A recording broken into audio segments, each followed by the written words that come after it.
இது ஃபர்ஸ்ட் மலேசியாவின் செய்திகள் உங்களுக்காக.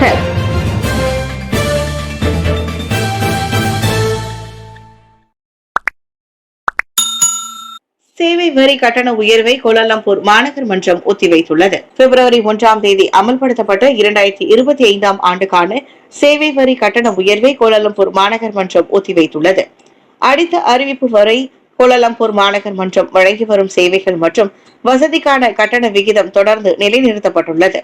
சேவைக்கான கட்டண விகிதம் உட்பட எடுக்கும் அனைத்து முடிவுகளிலும் கோலாலம்பூர் மாநகர் மக்களின் நலன்கள் எப்போதும் கவனத்தில் எடுத்துக் கொள்ளப்படுவதாக கோலாலம்பூர் மாநகர் மன்றம் வெளியிட்ட அறிக்கையில் தெரிவித்துள்ளது.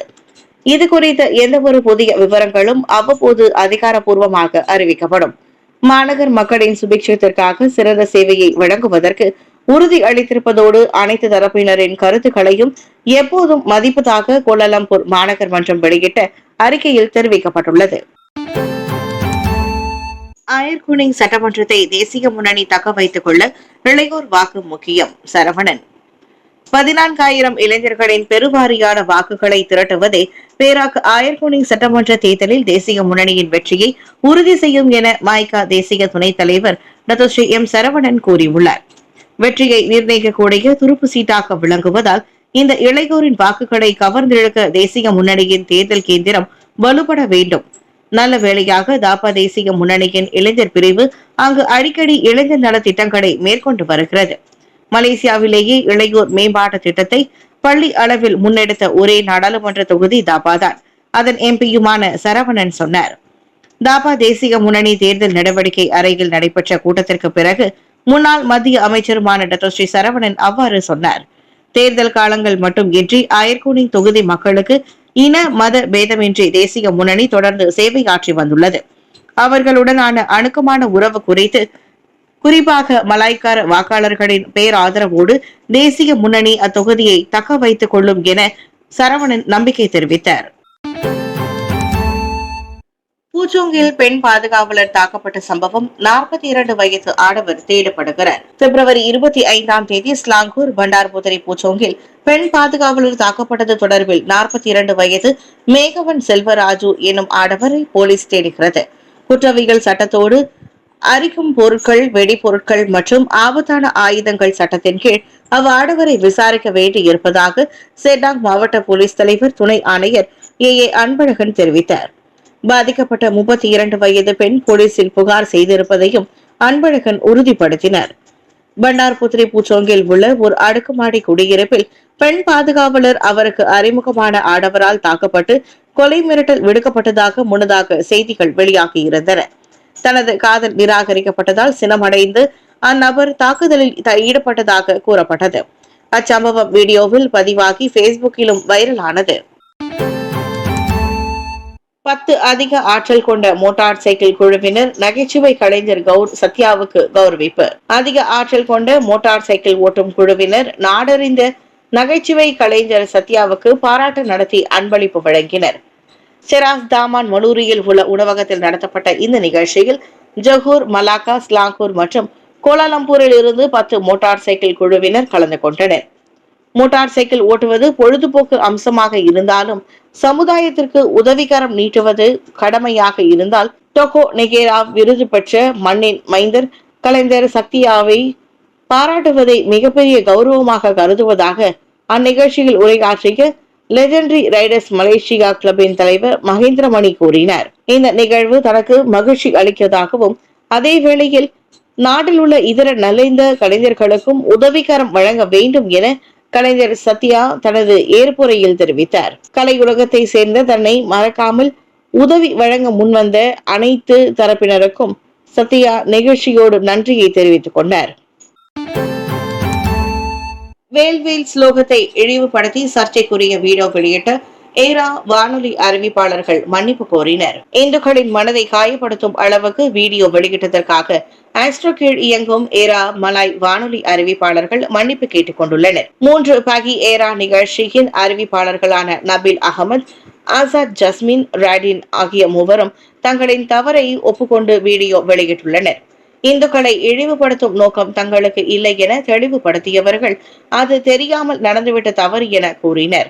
என்றாலும் அப்படி செய்திருக்க கூடாது என்பதை அவர்கள் ஒப்புக்கொண்டனர். இனியொரு முறை இது போன்று நடக்காமல் பார்த்துக் கொள்வதாகவும் அம்மூவரும் கைகூப்பி மன்னிப்பு கோரினர். காவடி ஆட்டத்தின் போது உச்சரிக்கப்படும் வேல்வேல் ஸ்லோகத்தை இழிவுபடுத்தும் வகையில் நடனமாடி அவர்கள் வெளியிட்ட வீடியோ பெரும் சர்ச்சையை ஏற்படுத்தியுள்ளதை அடுத்து இந்த மன்னிப்பு வீடியோ வெளியாகியுள்ளது.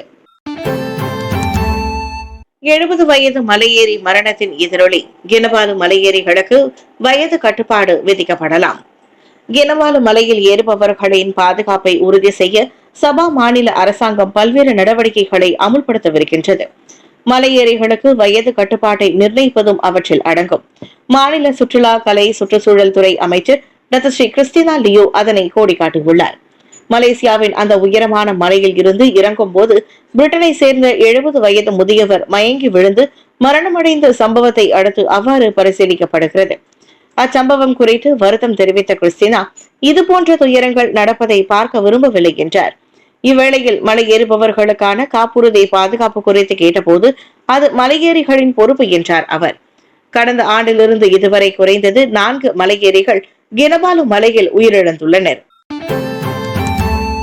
கலை நிகழ்ச்சிகளுக்கு செல்பவர்களுக்கு கட்டாய சிறுநீர் பரிசோதனை இல்லை. ஃபாமி கலை நிகழ்ச்சிகளுக்கு செல்பவர்களுக்கு சிறுநீர் பரிசோதனைகளை கட்டாயமாக்கும் திட்டம் ஏதும் தற்போதைக்கு இல்லை என தொடர்புத்துறை அமைச்சர் ஃபாமி ஃபாட்சில் கூறியுள்ளார்.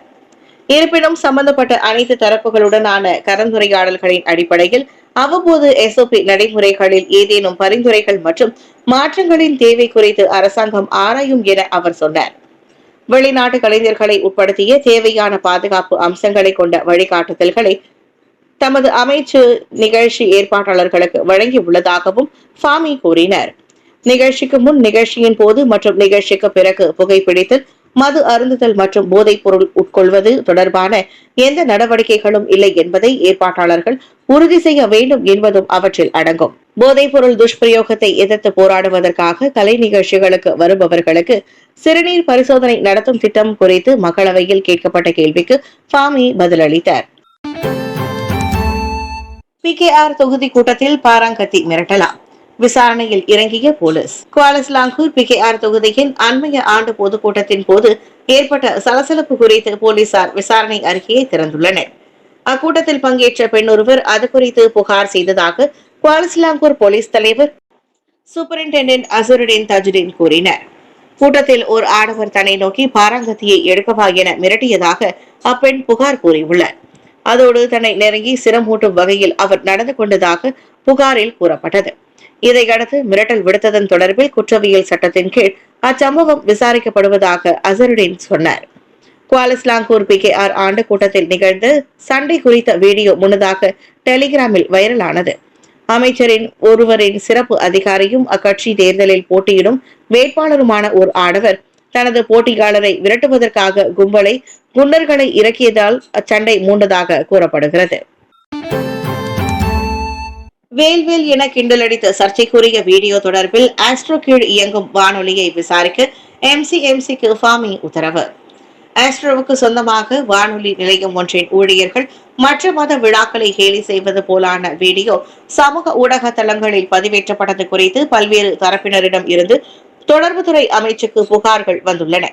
இதையடுத்து முழுமையான விளக்கத்தை வழங்குவதற்காக ஆஸ்ட்ரோ மற்றும் சம்பந்தப்பட்ட வானொலி நிலைய நிர்வாகத்தை அழைத்து விரிவான விசாரணை நடத்துமாறு மலேசிய தொடர்பு மற்றும் பல்லூடக ஆணையம் MCMCயை அமைச்சர் ஃபாமி ஃபாட்சில் உத்தரவிட்டுள்ளார். நடப்பு விதிமுறைகள் மற்றும் சட்டங்களின் அடிப்படையில் நடவடிக்கைகள் எடுக்கப்படுவதை உறுதி செய்வதே இதன் நோக்கமாகும் என்றார் அவர். இந்துக்கள் காவடி ஆட்டத்தின் போது உச்சரிக்கும் வேல்வேல் என்ற ஸ்லோகத்தை இழிவுபடுத்தும் வகையில் ஏரா வானொலி அறிவிப்பாளர்கள் நடந்து கொண்ட வீடியோ முன்னதாக வைரலாகி பெரும் சலசலப்பை ஏற்படுத்தியது. இதுகுறித்து ஏரா வானொலி நிர்வாகம் பகிரங்க மன்னிப்பு கேட்க வேண்டும் என்றும் இவ்விவகாரத்தை தேசிய ஒருமைப்பாட்டு அமைச்சின் கவனத்திற்கு கொண்டு செல்ல போவதாகவும் இந்து அமைப்புகள் தெரிவித்திருப்பதும் இங்கு குறிப்பிடத்தக்கது. வேல்வேல் என கிண்டல் அடித்து தைப்பூசத்தை கேலி செய்வதா? ஏரா வானொலி மன்னிப்பு கேட்க வேண்டும். சரவணன். தைப்பூச காவடி ஆட்டத்தை இழிவுபடுத்தும் வகையில் வீடியோ வெளியிட்ட முன்னணி தனியார் மலாய் வானொலி நிலையமான ஏரா இந்துக்களிடம் மன்னிப்பு கேட்க வேண்டும். அந்த முட்டாள்தனமான மற்றும் அவமதிப்பான வீடியோ மலேசிய இந்துக்களின் மனதை பெரிதும் காயப்படுத்தி உள்ளதாக மாய்கா தேசிய துணைத் தலைவர் டாக்டர் ஸ்ரீ M. சரவணன் சாடினார். இந்துக்களின் சமய நம்பிக்கை மற்றும் பாரம்பரியத்தை ஏளனம் செய்யும் இதுபோன்ற மட்டகரமான செயல்களுக்கு நம் மலேசிய சமூகத்தில் இடமில்லை. எது நகைச்சுவை, எது உணர்ச்சி பூர்வமான விஷயம் என்ற அடிப்படை கூடவா ஏரா வானொலி அறிவிப்பாளர்களுக்கு தெரியாமல் போய்விட்டது என சரவணன் கேள்வி எழுப்பினார். முன்னணி வானொலி நிலையமாக இருந்து கொண்டு பல்லின மக்களின் நல்லிணக்கத்தை கெடுக்கும் வகையில் ஏரா நடந்து கொண்டிருப்பது ஏற்றுக்கொள்ள முடியாத ஒன்று. ஊடகத்துறையில் பணியாற்றும் தகுதியை அவர்கள் இழந்து விட்டதையே இந்த கீழ்த்தரமான செயல் காட்டுவதாக தாபா நாடாளுமன்ற உறுப்பினருமான சரவணன் காட்டமாக கூறினார். எனவே ஏரா வானொலி மீது அரசாங்கம் உடனடியாக நடவடிக்கை எடுக்க வேண்டும் என தொடர்புத்துறை அமைச்சர் ஃபாமி ஃபர்சிலை சரவணன் கேட்டுக்கொண்டார். உள்நாட்டு அரிசியில் இறக்குமதி அரிசி கலப்படம் 1970ஆம் ஆண்டு முதல் இருந்து வருகிறது. முகமது சாபு. தேசிய நெல் அரிசி வாரியம் தொடங்கப்பட்டது முதல் உள்நாட்டு அரிசியில் இறக்குமதி அரிசி கலப்படம் செய்யும் நடவடிக்கை 1970ஆம் ஆண்டு முதல் இருந்து வருவதாகவும் இப்போதைய அரசாங்க நிர்வாகத்தில் தான் இது நடந்து வருகிறது என்று கூற முடியாது என விவசாய மற்றும் உணவு உத்தரவாத அமைச்சர் டாக்டர் ஸ்ரீ முகமது சாபு தெரிவித்திருக்கிறார். கடந்த 2024ஆம் ஆண்டு முதல் நெல் தொழில் துறையில் MyCCC எனப்படும் மலேசிய போட்டா போட்டி ஆணையத்தின் ஆய்வின் மூலம் இது தெரிய வருவதாக அவர் சொன்னார். ஆய்வின் விளைவாக இந்த கலவையின் நோக்கம் உள்ளூர் நுகர்வோரின் ரசனைகளை பூர்த்தி செய்வதோடு சந்தையில் பிராண்ட் மாறுபாடுகளை உருவாக்குவதாகவும் MyCC முடிவு செய்துள்ளது. இந்த ஆய்வின் முடிவுகள் 2024ஆம் ஆண்டு டிசம்பர் 17ஆம் தேதி அன்று தேசிய உணவு பாதுகாப்பு கொள்கை மீதான அமைச்சரவை குழு கூட்டத்தில் சமர்ப்பிக்கப்பட்டுள்ளன. மருத்துவ பணவீக்கத்தை களைய சுகாதார அமைச்சு தீவிர நடவடிக்கை. நாட்டில் மருத்துவ செலவுகள் தொடர்ந்து அதிகரித்து வரும் பிரச்சனையை கையாள அரசாங்கம் தீவிர நடவடிக்கைகளை எடுத்து வருகிறது. மருத்துவ செலவு உயர்வதால் சுகாதார காப்பீட்டு பிரீமியமும் உயர்ந்து விடுகிறது. இப்பிரச்சனை விரைவிலேயே தீர்க்கப்படும் என சுகாதார அமைச்சர் டாக்டர் ஜுல்கிஃப்லி அகமது கூறினார். மருத்துவ பணவீக்கத்திற்கு முற்றாக தீர்வு காண முடியாதென்றாலும் பல்முனை அணுகுமுறைகள் பயன்படுத்தப்படும் என்றார் அவர். நோயாளிகளுக்கான சிகிச்சை கட்டணங்களின் வெளிப்படை தன்மையை மேம்படுத்துவதும் அவற்றில் அடங்கும். மற்றொன்று மருந்து மாத்திரைகளின் விலைகளை பார்வைக்கு வைப்பதாகும். அதனை அரசாங்க மருத்துவமனைகள் ஏற்றுக்கொண்டு விட்டன. தனியார் கிளினிக்குகள் ஓரிரண்டு மாதங்களில் அகால அவகாசம் கேட்டிருப்பதாக டாக்டர் சுல்கிஃப்லி தெரிவித்தார். மருத்துவ மாத்திரைகளின் விலைகளை பார்வைக்கு வைப்பதன் மூலம் சிகிச்சைக்கான உண்மை கட்டணத்தை காப்புறுதி நிறுவனங்களால் மேலும் துல்லியமாக மதிப்பீடு செய்ய முடியும். இதன் வழி காப்பீட்டு பிரீமியம் தொகையும் குறையும் என அமைச்சர் சொன்னார்.